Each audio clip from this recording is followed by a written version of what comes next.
Bonjour, bonjour, le MSA, le mouvement socialiste alternatif, vous propose de revenir sur cette semaine peu réjouissante avec des nouvelles qui le sont tout autant comme d'habitude. Et on commence avec la hausse de l'impôt sur le revenu. Une mauvaise surprise pour des milliers de foyers qui ne payaient pas l'impôt sur le revenu mais qui vont devoir le payer du fait des nombreux plans de rigueur annoncés par notre cher gouvernement. Le principe d'indexation a été appliqué sans interruption depuis 1969. La mesure doit rapporter à l'État 1,7 milliard en 2012 et 3,5 milliards en 2013. La rigueur, seule réponse à la crise pour payer les banques, les ménages vont devoir encore se serrer la ceinture.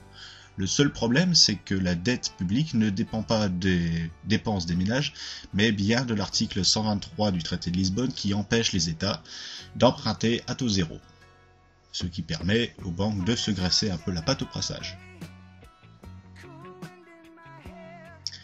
Troïka en russe, peut-être dire traîneau, mais en grec ça signifie la mort du peuple. Diminuer les dépenses publiques en 2012 à hauteur de 1,5% du PIB, assurer les financements des fonds de retrait complémentaires, réduire les salaires et les coûts non salariaux pour accroître la compétitivité et promouvoir l'emploi et recapitaliser évidemment les banques par des fonds publics.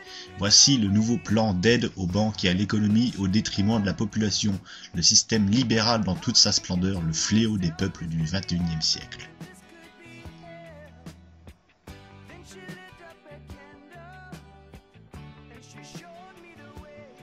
Et une nouvelle boulette, cette fois celle de Nora Berra, la secrétaire d'État chargée de la santé auprès du ministre du Travail, de l'Emploi et de la Santé, qui a fait rire toute la planète et qui a fait buzzer cette semaine.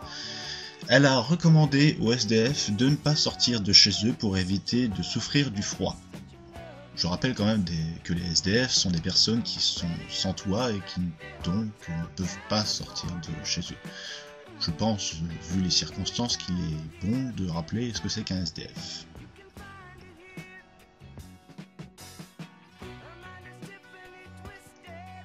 La dette publique de la France augmenterait plus que prévu. Elle devrait atteindre 89,1% du PIB en 2012, soit 0,8 points de plus que les prévisions initiales. Plus nous attendons pour résoudre ce problème, et pire en seront les conséquences. Il faut éliminer tout simplement l'article 123 du traité de Lisbonne et mettre fin à la dictature financière.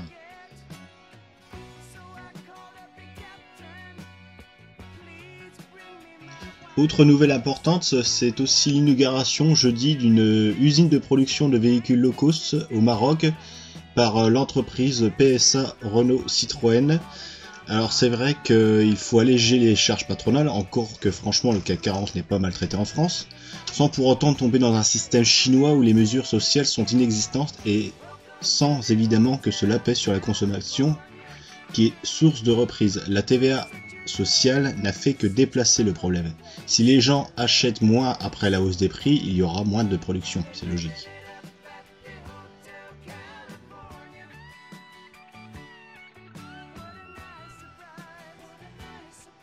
Dans une interview au Figaro Magazine, Nicolas Sarkozy évoquait son désir de recourir au référendum afin de réformer le chômage et l'immigration, ce qui nous tendrait vers un modèle antisocial allemand où la précarité est grandissante, où il n'y a que de la pauvreté. Alors certes, il y a de l'emploi, il n'y a pas de chômage, mais tout le monde crève de faim.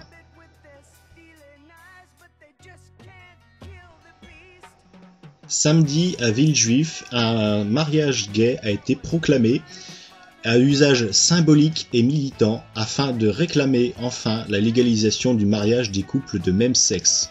Il est encore complètement aberrant que dans un pays des droits de l'homme, les hétéros et les homos soient encore considérés comme différents et n'aient pas le droit aux mêmes droits.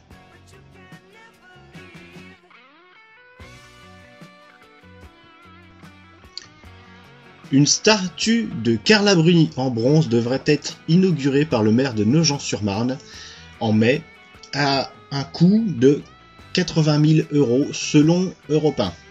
Alors cet argent a été dépensé sur le dos du contribuable et bien évidemment cela ne profite pas encore à la misère mais plutôt à un nouveau type de culte de la personnalité.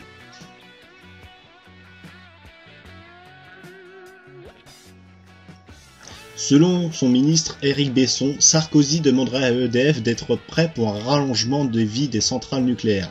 Cet homme restera dans l'histoire lorsqu'on en parlera de la France qui n'a pas su investir à temps dans les énergies renouvelables, qui n'a pas su délaisser à temps les énergies périssables sous prétexte que la nuit il n'y a pas de soleil. Ces centrales doivent être reconverties en centres de recherche, cela c'est déjà fait, et l'énergie doit être à présent fournie par des moyens plus écologiques et surtout renouvelables. L'avantage de ces nouvelles énergies est que nous produisons nos propres ressources. Nous n'avons pas besoin d'aller exploiter dans d'autres pays, ni même de les exporter vers nous. Si nous investissons maintenant, et EDF et Total en sont capables étant donné leurs bénéfices records tous les ans, nous pouvons devenir leaders sur ce marché et assurer un avenir radieux à la France dans le domaine énergétique.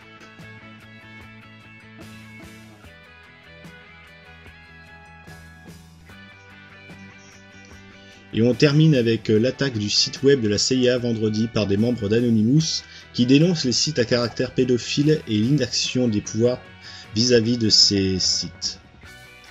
Il est vrai que nos chers gouvernements passent plus de temps à vouloir s'attaquer à des pirates informatiques qui envoient de la culture à travers le monde, gratuitement évidemment. Donc c'est sûr que ça fait pas tellement plaisir à leurs copains qui gèrent les maisons de disques, etc. et qui, évidemment, se font du fric sur les artistes. Alors je vous demanderai de savoir qui sont vraiment les pirates, si ce sont ceux qui laissent faire les sites pédophiles, ou si ce sont ceux qui volent les artistes justement, en se faisant du fric, en les faisant croire qu'ils sont libres.